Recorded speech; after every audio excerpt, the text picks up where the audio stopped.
আমার স্নেহের ছাত্ররা, আশা করি তোমরা সবাই ভালো আছো, সুস্থ আছো। আজকে আরেকটা ভার্চুয়াল ক্লাসে আমি তোমাদের সামনে এলাম এবং তোমরা স্ক্রিনে দেখতেই পাচ্ছ যে আজকে আমরা ভারতের শিল্পের পঞ্চম পর্ব তথা এটা শেষ পর্ব বলা যেতে পারে। তার কারণ এই অধ্যায়টা আজকেই আমরা শেষ করতে চলেছি। তো এই অংশটা আজকে আমরা আলোচনা করব।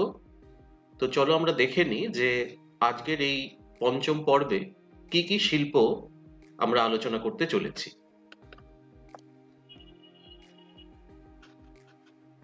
আজকের আলোচ্য সূচির মধ্যে আমরা দুটো ভারতীয় শিল্প সম্পর্কে জানব, যার মধ্যে একটি হচ্ছে মোটর গাড়ি শিল্প বা মোটর গাড়ি নির্মাণ শিল্প, ইংরেজিতে যেটাকে আমরা বলি অটোমোবাইল ইন্ডাস্ট্রি। আর দ্বিতীয় হচ্ছে তথ্য প্রযুক্তি শিল্প, অর্থাৎ ইনফরমেশন টেকনোলজি ইন্ডাস্ট্রি। এই দুটি নতুন এবং অত্যন্ত গুরুত্বপূর্ণ আহ, ভারতীয় দুটি শিল্প। এই দুটি শিল্প সম্পর্কে এবং তাদের বন্টন এবং গড়ে ওঠার কারণ, এগুলোই আমরা আজকের এই ভার্চুয়াল ক্লাসে আলোচনা করতে চলেছি। এছাড়া তোমরা জানো যে যেহেতু অধ্যায়টা আজকেই শেষ হবে, সুতরাং নিয়ম মতন আজকেই কিন্তু তোমরা এই অধ্যায়ের ওপরে, অর্থাৎ এই যে ভারতের শিল্প, এই অধ্যায়টার ওপরে যাবতীয় প্রশ্ন, যেগুলো সামনের বছরের জন্য, সামনের বছরের মাধ্যমিক পরীক্ষার জন্য অত্যন্ত গুরুত্বপূর্ণ, সেরকম কিছু সিলেক্টেড কোয়েশ্চেন, যেটাকে অ্যাক্টিভিটি টাস্ক বলা হয়, সেই ধরনের একটি অ্যাক্টিভিটি টাস্ক, তার লিঙ্ক, পিডিএফ লিঙ্কও তোমরা এই ভিডিওটার ডেসক্রিপশন বক্সে পেয়ে যাবে। এবং স্বাভাবিকভাবেই এই প্রশ্নটা পাওয়ার পরেই এবং এই যে চারটে পর্ব, পাঁচটা পর্ব ধরে আমাদের এই যে ক্লাসটা হলো, সেই ক্লাসের উপর ভিত্তি করেই এই প্রশ্নগুলো করা হয়েছে এবং সেই প্রশ্নগুলোর উত্তর লিখে আমাকে যত দ্রুত সম্ভব তোমরা কিন্তু পাঠাবে। তো চলো আজকে আমরা শুরু করি আজকের ক্লাসের মূল আলোচনা, অর্থাৎ মোটর গাড়ি নির্মাণ শিল্প। প্রথমেই দেখো, সংজ্ঞাতে বলা হয়েছে যে যে ভারী পূর্ত শিল্পে নানা যন্ত্রাংশ ও উপকরণ জোড়া লাগিয়ে বিভিন্ন ধরনের যানবাহন নির্মাণ করা হয়, তাকে মোটর গাড়ি শিল্প বা অটোমোবাইল শিল্প বা ইন্ডাস্ট্রি বলা হয়ে থাকে। আমরা এর আগের দিন কিন্তু পূর্ত শিল্প পড়েছি। মোটর গাড়ি কিন্তু প্রকৃতপক্ষে পূর্ত শিল্পের একটি অংশ বলা যেতে পারে। তার কারণ পূর্ত শিল্পের মধ্যে আমরা দু রকম ভাগ দেখেছিলাম, একটা হচ্ছে হালকা আর একটা হচ্ছে ভারী পূর্ত শিল্প। তো এই যে মোটর গাড়ি নির্মাণ শিল্প, এটা কিন্তু ভারী পূর্ত শিল্পের অন্তর্গত। এর কতগুলো শ্রেণী বিভাগ রয়েছে, অর্থাৎ এই যে গাড়ি তৈরি হচ্ছে বা যানবাহন তৈরি হচ্ছে, সেই যানবাহনের ব্যবহার অনুসারে বা তার পারপাস অনুসারে এগুলোর আবার অনেকগুলো শ্রেণী বিভাগ করা যায়। যেমন বাণিজ্যিক যান, যাত্রীবাহী যান, দ্বিচক্র ও ত্রিচক্র যান বা প্রতিরক্ষা যান। এবং এগুলোর ব্যবহারগুলো তোমরা বুঝতেই পারছো। যেমন বাণিজ্যিক যানের মধ্যে বলা হচ্ছে লরি, ম্যাটাডোর, এই ধরনের, অর্থাৎ যে সমস্ত যানবাহনের মাধ্যমে পণ্য সামগ্রী এক স্থান থেকে অন্যত্র আদান প্রদান করা যায়। যাত্রীবাহী যান মানে হচ্ছে বাস, ট্যাক্সি, ট্রেকার ইত্যাদি, যেগুলো মূলত মানুষ পরিবহনের কাজে ব্যবহৃত হয় এক স্থান থেকে অন্যত্র। দ্বিচক্র ও ত্রিচক্র যান, অর্থাৎ যে সমস্ত যানের দুটো চাকা এবং তিনটে চাকা, অর্থাৎ স্কুটার, মোটরসাইকেল, এগুলো হচ্ছে দ্বিচক্র যানের মধ্যে পড়ছে। বা অটো, তারপরে এখন সাম্প্রতিককালে যে টোটো, এগুলোকে কিন্তু আমরা ত্রিচক্র যান, অর্থাৎ তিনটে চাকা, তো সেগুলো একটা ক্যাটাগরির মধ্যে ফেলা হচ্ছে। আর চতুর্থত হচ্ছে প্রতিরক্ষা যান, অর্থাৎ দেশের প্রতিরক্ষার জন্য যে সমস্ত যাত্রীবাহী বা বাণিজ্যিক যে যান ব্যবহৃত হচ্ছে, সেগুলোকেই আমরা কিন্তু এক কথায় প্রতিরক্ষা যান বলে থাকি। তো এই হচ্ছে যে সমস্ত মোটর গাড়ি নির্মাণ শিল্পে যে সমস্ত যানবাহনগুলো তৈরি হচ্ছে, তার ব্যবহার অনুসারে একটা ক্যাটাগরাইজেশন আমরা বলতে পারি এইটা। এখানে দেখো সংযোজন ভিত্তিক শিল্প বা অ্যাসেম্বলি ইন্ডাস্ট্রি বলে আরেকটি জিনিস এখানে উল্লেখ করেছি আমি। এটা একটুখানি তোমাদের বলে দিই। সেটা হচ্ছে যে মোটর গাড়ি নির্মাণ শিল্পকে মূলত আমরা বলে থাকি যে সংযোজন ভিত্তিক শিল্প বা অ্যাসেম্বলি ইন্ডাস্ট্রি। কেন বলা হয়? না, তার কারণ হচ্ছে যে এখানে বিভিন্ন যন্ত্রাংশ, যেমন ইঞ্জিন, তারপরে চাকা, ব্যাটারি, বডি, মানে গাড়ির বডি, সিট ইত্যাদি, এগুলোকে বিভিন্ন জায়গা থেকে উৎপাদন করে আনার পর একটা জায়গায় সেগুলোকে জোড়া লাগানোর কাজ করা হয় এবং জোড়া লাগিয়ে একটা পূর্ণাঙ্গ যান, সেটা যাত্রীবাহী হতে পারে বা বাণিজ্যিক হতে পারে, দ্বিচক্র, ত্রিচক্র, বিভিন্ন রকমের হতে পারে, সেই যান তৈরি করা হয়। তো এই কারণে মোটর গাড়ি নির্মাণ শিল্পকে মূলত কিন্তু আমরা বলে থাকি যে অ্যাসেম্বল ইন্ডাস্ট্রি বা সংযোজন ভিত্তিক শিল্প। এবার দেখো এই শিল্পের কাঁচামাল বলতে আমরা কি বোঝাচ্ছি। শিল্পের কাঁচামাল মূলত দু রকমের।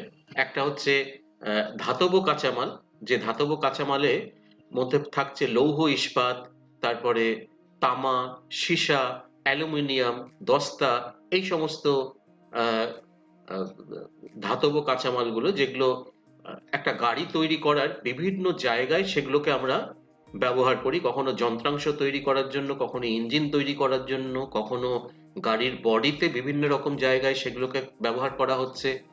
আর অধাতব কাঁচামালের মধ্যে রয়েছে যেমন প্লাস্টিক, পিভিসি, ফোম, স্পঞ্জ, কাঁচ, কাপড়, রাবার, কাঠ, চামড়া, তারপরে রং, এই সমস্ত বিষয়গুলো।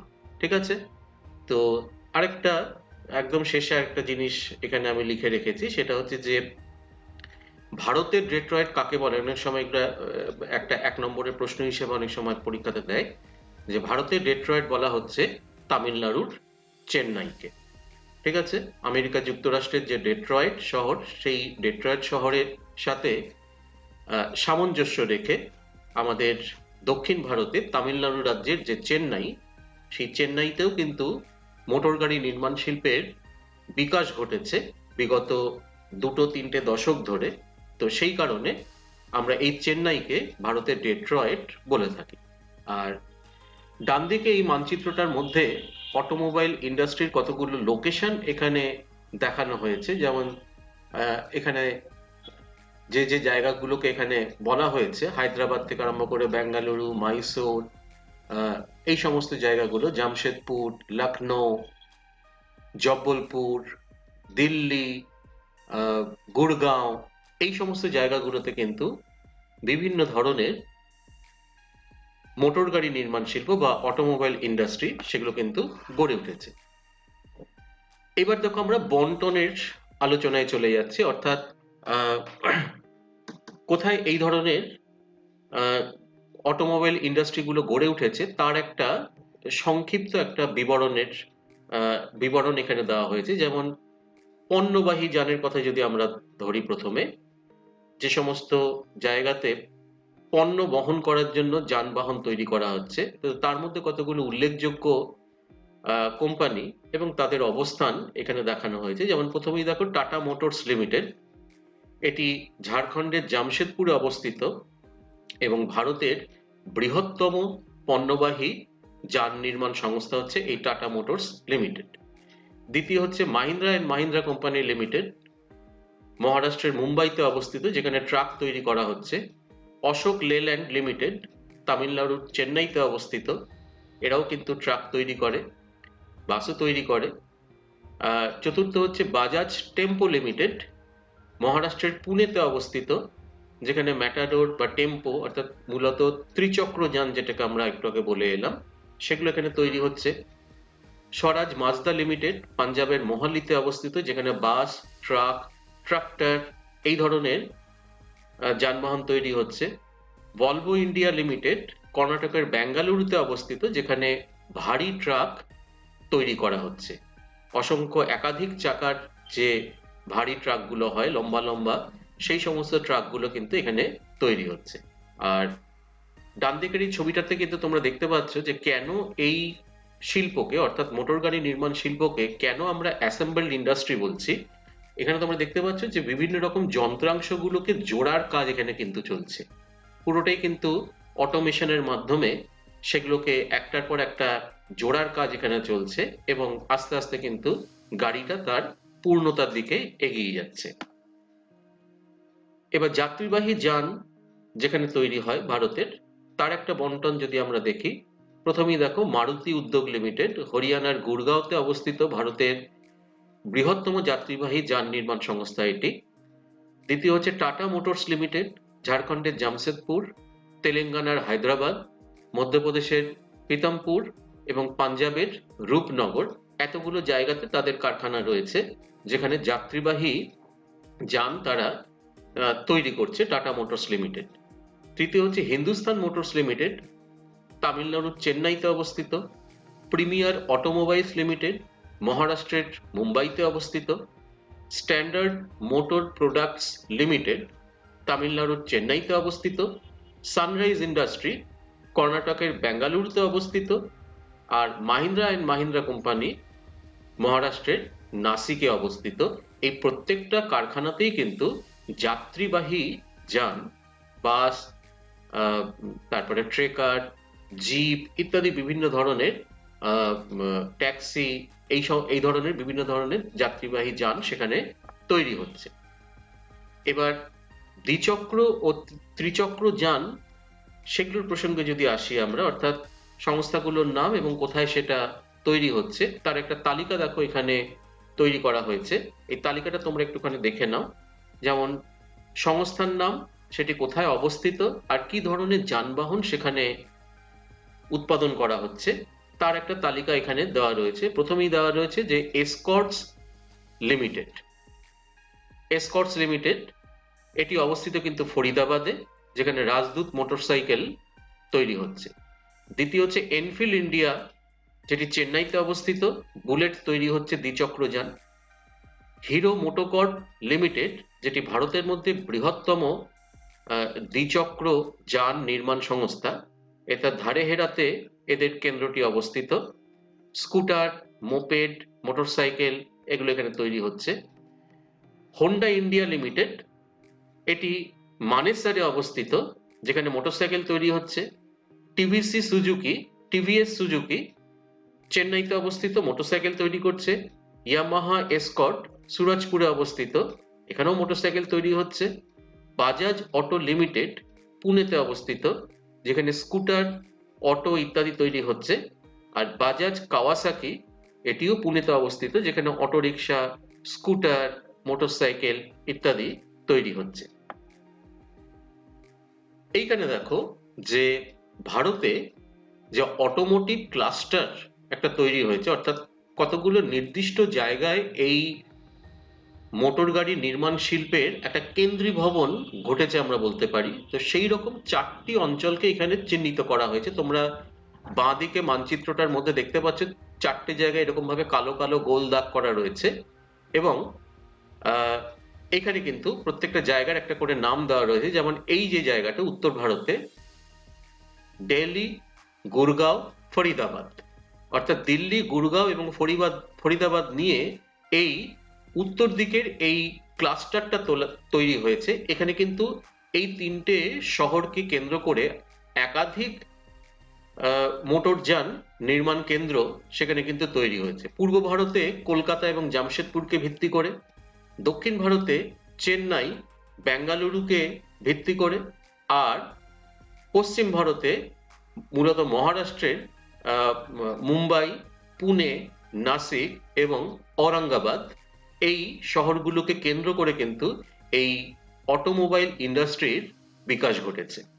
তো এটাই কিন্তু এখানে দেখানো হয়েছে। আর ডান দিকে এই যে উত্তর, পশ্চিম মানে north, West, east and south, এই যে 4টে ক্লাস্টারের কথা বলা হয়েছে বা অটোমোবাইল হাব বলা যেতে পারে তৈরি হয়েছে, সেখানে কোন কোন কোম্পানি রয়েছে সেইগুলোর একটা বর্ণনা এখানে দিয়েছে। আমি শুধু উত্তর ভারতে অর্থাৎ দিল্লি, গুরগাঁও এবং ফরিদাবাদ এই অঞ্চলে যে সমস্ত কোম্পানিগুলো তাদের যানবাহন নির্মাণ করে চলেছে তার মধ্যে উল্লেখযোগ্য হচ্ছে যেমন স্বরাজ মাজদা, তারপরে Amtek Auto, Eicher Motors, Honda Cars, Maruti Suzuki, Hero Group, General Motors, Ford, Volvo Auto, Hyundai, BMW, Yamaha, Mitsubishi, Chevrolet, Escort, Rolls Royce, Harley Davidson ইত্যাদি।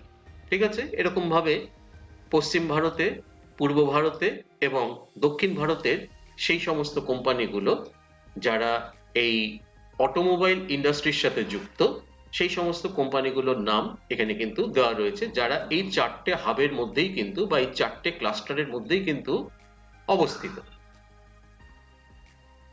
এখন দেখো যে এই যে মোটর গাড়ি শিল্প, এই মোটর গাড়ি শিল্প বা অটোমোবাইল ইন্ডাস্ট্রির শিল্পের উন্নতির কারণ কি? এটা আমাদের একটু জানতে হবে। এই শিল্পটা কিন্তু খুব একটা যে পুরনো তা কিন্তু না, অন্তত আমাদের অন্যান্য ভারতীয় অন্যান্য যে সমস্ত শিল্পগুলো আমরা এতদিন পড়ে এলাম তার তুলনায় কিন্তু এই শিল্প অর্বাচীন বলা যেতে পারে। মোটামুটি ৮০-র দশকের পর থেকে একটু একটু করে এই শিল্পের বিকাশ ঘটতে থাকে। তো কেন এই শিল্পের বিকাশ ঘটলো আমাদের ভারতবর্ষে ৮০-র দশক বা তারপর থেকে এখনো পর্যন্ত, তার কিছু কারণ এবার আমরা একটুখানি জেনে নেওয়ার চেষ্টা করব। প্রথমেই দেখো, কাঁচামালের সহজলভ্যতার কথা বলা হয়েছে। মোটর গাড়ি নির্মাণ শিল্পের জন্য ভারতের লৌহ ইস্পাত কারখানাগুলো থেকে উচ্চমানের ইস্পাত সহজেই পাওয়া যায়।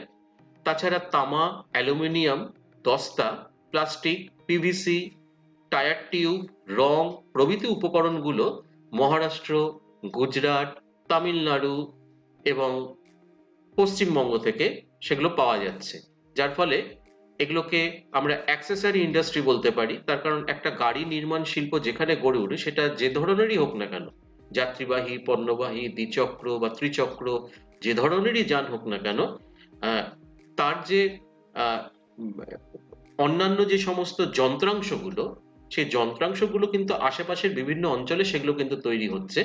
বিশেষ করে আমাদের ভারতবর্ষে যে লৌহ ইস্পাত কারখানাগুলো রয়েছে বা সংকর যে ইস্পাত কারখানাগুলো রয়েছে, সেগুলো কিন্তু এই ভারতে যে অটোমোবাইল হাব তৈরি হয়েছে বা বিশেষ করে যে চারটে ক্লাস্টারের কথা আমরা বলে এলাম, এই চারটে ক্লাস্টারকে তৈরি হওয়ার পেছনে কিন্তু ভারতের লৌহ ইস্পাত শিল্পের কিন্তু একটা বড় ভূমিকা রয়েছে।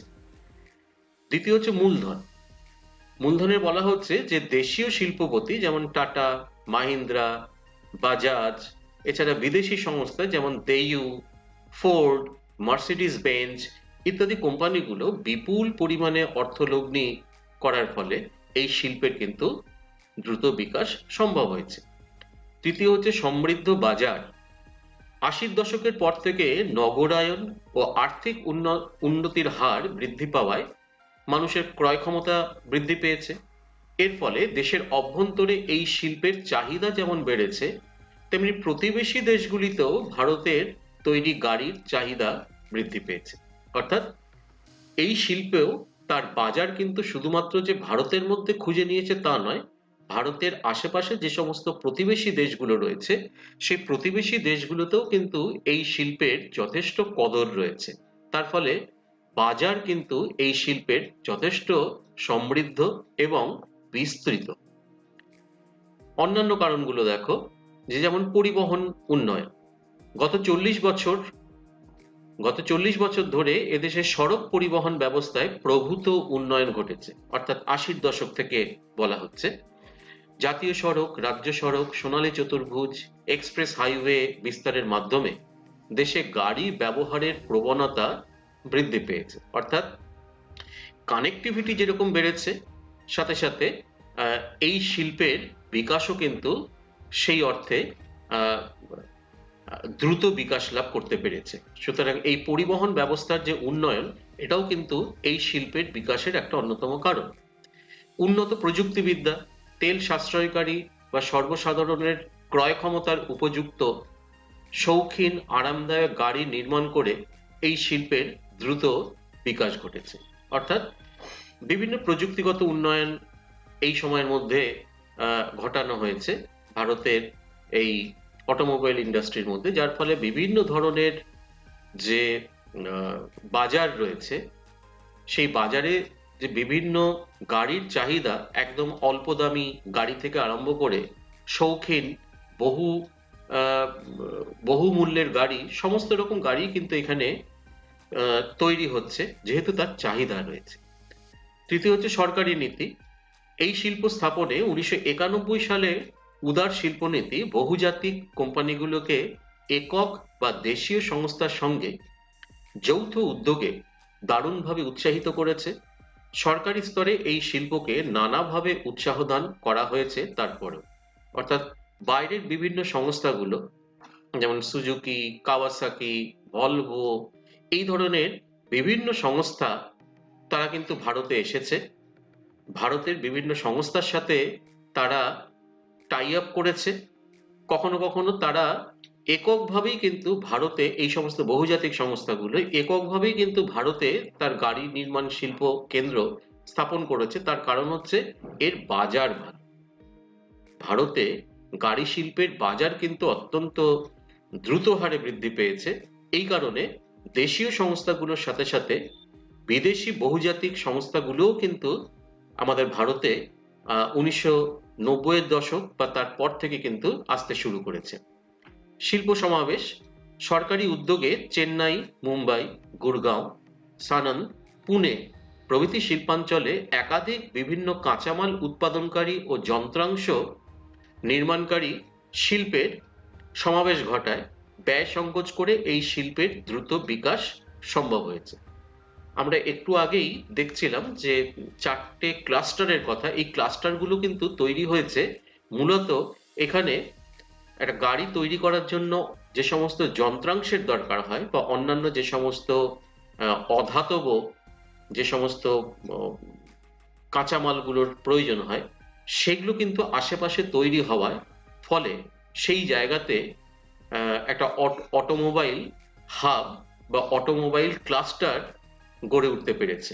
যে 4টের কথা, যেমন উত্তর ভারতের গুরগাঁও অঞ্চলে, বা দক্ষিণ ভারতে আমরা দেখলাম যে মাদ্রাজ এবং চেন্নাই এবং বেঙ্গালুরু, বা পশ্চিম ভারতে মুম্বাই, পুনে, নাসিক, ঔরঙ্গাবাদ, এই যে অঞ্চলগুলোতে এখানে কিন্তু ডাউনস্ট্রিম ইন্ডাস্ট্রিগুলোও কিন্তু যথেষ্ট উন্নত। তার ফলে এই যে অ্যাসেম্বল ইন্ডাস্ট্রি হিসেবে যে মোটর গাড়ি নির্মাণ শিল্প, সেই শিল্পের কিন্তু দ্রুত বিকাশ এই অঞ্চলে ঘটতে পেরেছে।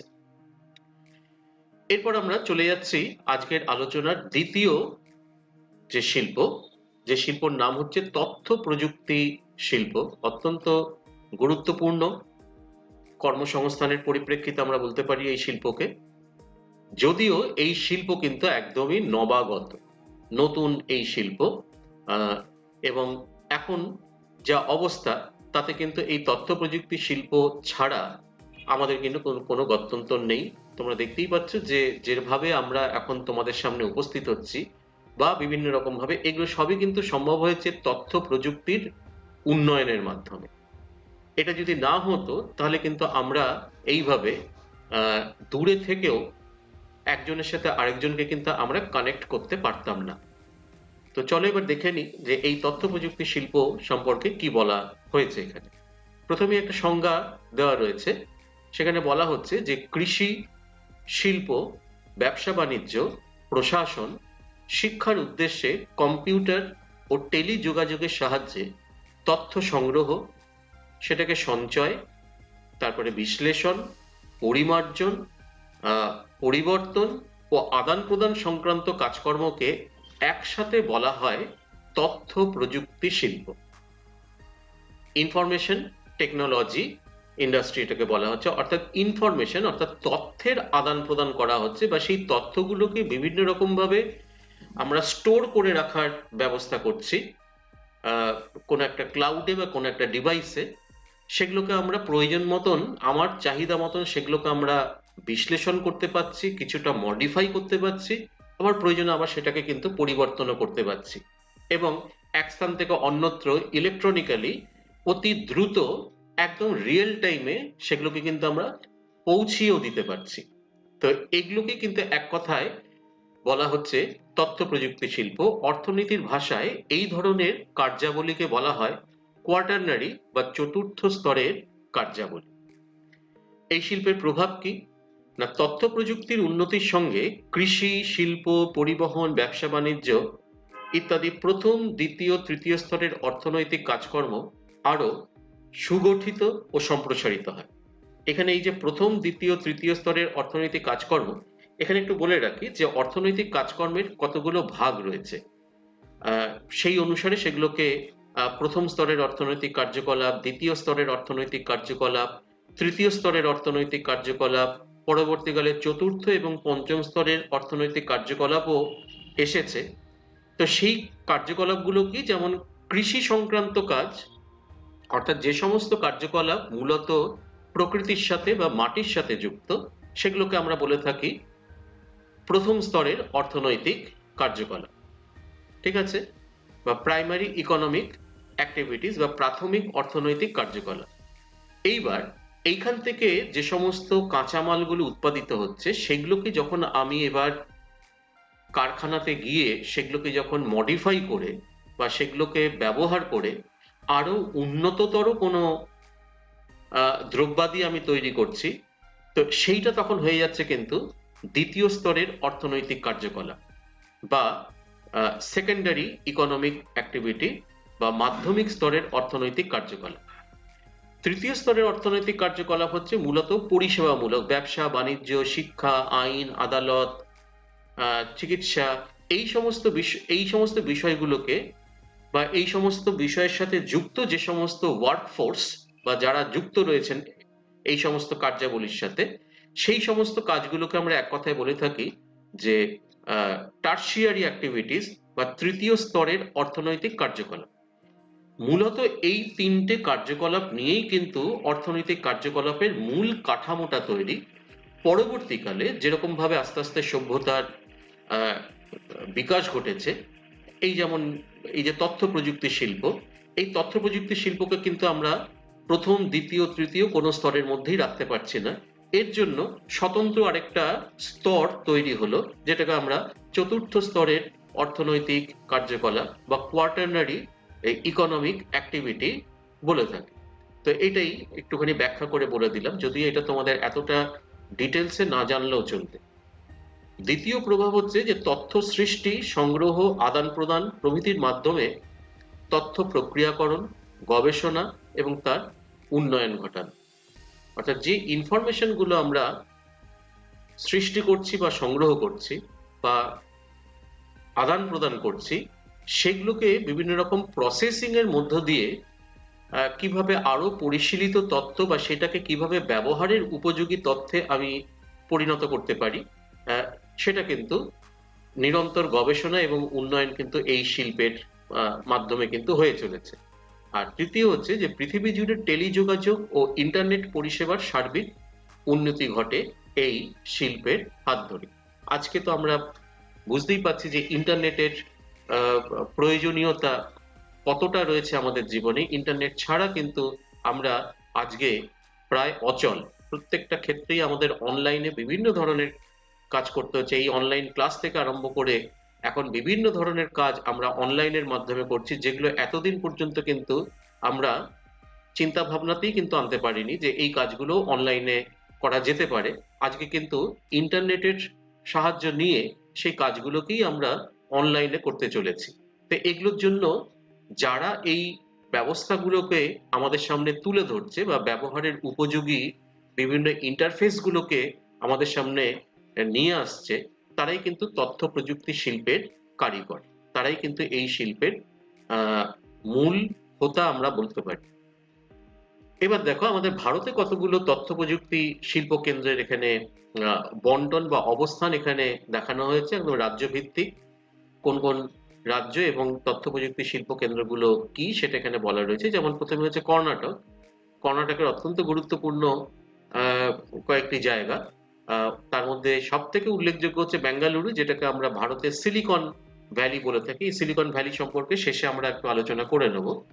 এছাড়াও হুবলি, মহীশূর, ম্যাঙ্গালোর, তেলেঙ্গানার ক্ষেত্রে হায়দ্রাবাদ, মহারাষ্ট্রের ক্ষেত্রে মুম্বাই, পুনে, ঔরঙ্গাবাদ, তামিলনাড়ুর ক্ষেত্রে চেন্নাই, কোয়েম্বাটোর, হরিয়ানার ক্ষেত্রে চণ্ডীগড়, গুড়গাঁও, কেরলের ক্ষেত্রে তিরুবনন্তপুরম, আমাদের পশ্চিমবঙ্গের ক্ষেত্রে সল্টলেক এবং রাজারহাট, ওড়িশার ক্ষেত্রে ভুবনেশ্বর, ছত্তিশগড়ের ক্ষেত্রে ভিলাই, মধ্যপ্রদেশের ক্ষেত্রে ইন্দোর, গুজরাটের ক্ষেত্রে আহমেদাবাদ, গান্ধীনগর।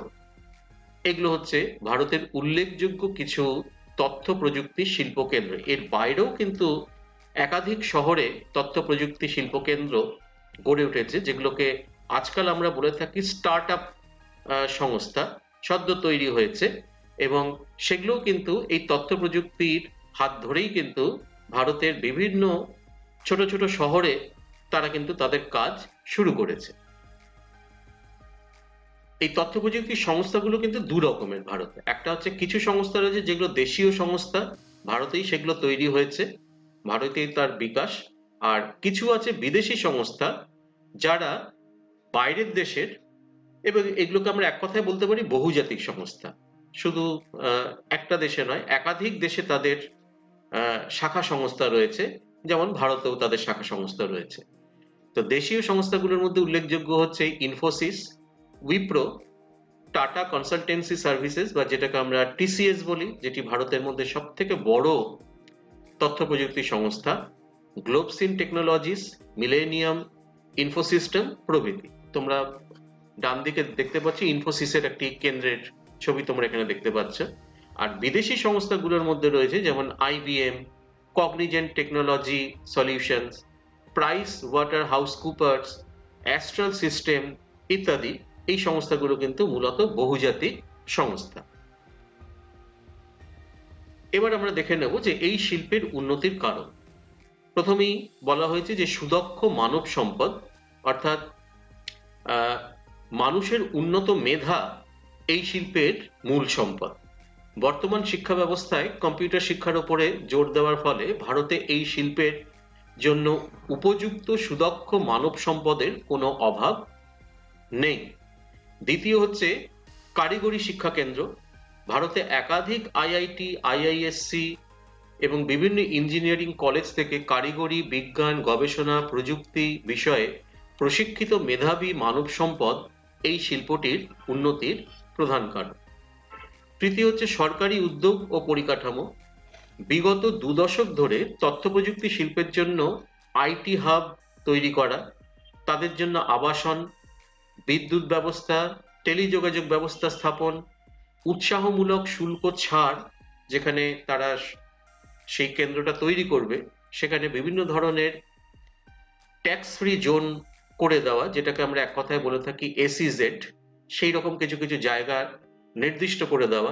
এই রকম ভাবে কিন্তু তথ্য প্রযুক্তি শিল্প কেন্দ্রের জন্য একটা শিল্প বান্ধব পরিবেশ সরকার কিন্তু এই বিগত 2টি দশক ধরে কিন্তু ভারতের বিভিন্ন সরকার, বিভিন্ন রাজ্য সরকারগুলো তারা কিন্তু করে চলেছে। চতুর্থ হচ্ছে বিপুল চাহিদা। দ্রুত বিকশিত ভারতের অর্থনীতিতে তথ্য প্রযুক্তির ব্যবহার ও চাহিদা দুই বৃদ্ধি পেয়েছে। চতুর্থ হচ্ছে সস্তা। কি সস্তা? না, ভারতে কম মজুরিতে উচ্চমানের তথ্য প্রযুক্তির কাজ অর্থাৎ আউটসোর্সিং খুবই সস্তা হওয়ায় এই শিল্পের দ্রুত বিকাশ এদেশে ঘটেছে। বিভিন্ন যে বিপিও গুলো রয়েছে সেখানে বা বিভিন্ন এই সংস্থাগুলো ভারতীয় যে মানব সম্পদ তাদেরকে কিন্তু ব্যবহার করছে। তার কারণ আমাদের এখানে মজুরি দিতে হয় কিন্তু তুলনামূলকভাবে অনেক কম বিদেশের তুলনায়। বিশেষ করে আমেরিকা যুক্তরাষ্ট্র বা ইউরোপের বিভিন্ন দেশ বা অস্ট্রেলিয়ার বিভিন্ন যে সংস্থাগুলো রয়েছে সেখানে একজন তথ্য প্রযুক্তি কর্মীকে যে বেতন দিতে হয়, ভারতে কিন্তু তার থেকে অনেক কম বেতনে তথ্য প্রযুক্তি যে মানব সম্পদ তাদেরকে কিন্তু পাওয়া যায়। তো তার ফলে ভারত কিন্তু একটা অত্যন্ত সফট টার্গেট হয়ে দাঁড়িয়েছে এই সমস্ত বহুজাতিক সংস্থাগুলোর ক্ষেত্রে। তার ফলে তারা কিন্তু ভারতে এই ধরনের সংস্থা তৈরি করছে। এরপর হচ্ছে পর্যাপ্ত মূলধন বিনিয়োগ। উদারীকরণ ও বিশ্বায়নের হাত ধরে সম্ভাবনাময় উদীয়মান শিল্পটিতে দেশি বিদেশি বৃহৎ শিল্প গোষ্ঠীর বিপুল অর্থলগ্নি শিল্পটির বিকাশের সহায়ক হয়েছে।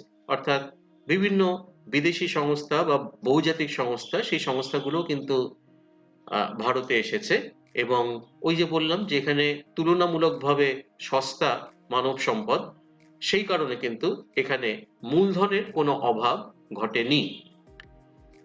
একদম শেষে আমরা চলে এসেছি ভারতের সিলিকন ভ্যালি। আমি বলছিলাম বেঙ্গালুরুকে বলা হয়, কেন বলা হয় তার একটা কারণ এখানে উল্লেখ করা হয়েছে। এই ধরনের প্রশ্ন অনেক সময় 2 নম্বর 3 নম্বরের প্রশ্নের মধ্যে থাকে মাধ্যমিকে, তো সেই কারণে এটাকে ছোট করে এখানে উল্লেখ করা হলো যে আমেরিকা যুক্তরাষ্ট্রের দক্ষিণ পশ্চিমাংশে ক্যালিফোর্নিয়ার স্যান্টা ক্লারা ভ্যালি অঞ্চলে সিলিকন ভিত্তিক ইলেকট্রনিক্স শিল্পের সর্বাধিক বিকাশ ঘটেছে। তোমরা এখানে দেখতে পাচ্ছ বাঁদিকের ছবিটায় সেই সিলিকন ভ্যালির ছবি, এবং ডান দিকে তোমরা দেখতে পাচ্ছ যে ব্যাঙ্গালোর, যেটাকে আমরা ভারত সিলিকন ভ্যালি বলছি, তার ছবি। দুটো ছবিকে একটু পাশাপাশি রেখে এখানে দেখানো হয়েছে। একইভাবে ভারতেরও দক্ষিণ পশ্চিমাংশে কর্ণাটক রাজ্যের বেঙ্গালুরু শহরে সিলিকন ভিত্তিক তথ্য প্রযুক্তি ও ইলেকট্রনিক্স শিল্পের সর্বাধিক সমাবেশ দেখা যায়। তাই বেঙ্গালুরুকে ভারতের সিলিকন ভ্যালি বলা হচ্ছে। ঠিক আছে, তো এর মাধ্যমেই কিন্তু আমাদের এই যে দীর্ঘ এবং গুরুত্বপূর্ণ এই অধ্যায়টি, মাধ্যমিকের এই অধ্যায়টি অত্যন্ত গুরুত্বপূর্ণ, এই অধ্যায়টা কিন্তু আমরা এখানে শেষ করলাম এই পঞ্চম পর্বের মধ্য দিয়ে। তো তোমাদের এবার এই 5টি পর্ব কিন্তু খুব ভালো করে দেখতে হবে, ভার্চুয়াল ক্লাসগুলো। তার সাথে তোমাদের যে পাঠ্যপুস্তক রয়েছে সেই পাঠ্যপুস্তকটা দেখবে, এবং আজকে আমি এই ভার্চুয়াল ক্লাসের যে বক্সটা রয়েছে, কমেন্ট বক্স রয়েছে, সেখানে ডেসক্রিপশন বক্স রয়েছে, সেখানে আমি পিডিএফ লিঙ্কের আকারে প্রশ্নাবলীগুলো আমি দিয়ে দেবো অ্যাক্টিভিটি টাস্কের মতন করে। এবং এই প্রশ্নগুলো কিন্তু অত্যন্ত গুরুত্বপূর্ণ সামনের বছরের মাধ্যমিক পরীক্ষা যারা বসতে চলেছ তাদের জন্য। সুতরাং সেই প্রশ্নগুলো কিন্তু অবশ্যই তোমরা করবে, এবং এই প্রশ্নগুলোর উত্তর পেতে গেলে যদি তোমাদের কোনো অসুবিধা হয় তাহলে অবশ্যই এই যে 5টা পর্বে ভাগ করে এই অংশটা আমি পড়িয়েছি, সেই জায়গাগুলো কিন্তু আবার তোমরা চালিয়ে আরেকবার দেখে নেবে। ঠিক আছে, তো আজকে এই পর্যন্তই। আবার আমরা পরের দিন নতুন কোনো একটি অধ্যায় নিয়ে তোমাদের সামনে আবার আমি উপস্থিত হব। তোমরা সবাই ভালো থেকো, সুস্থ থেকো।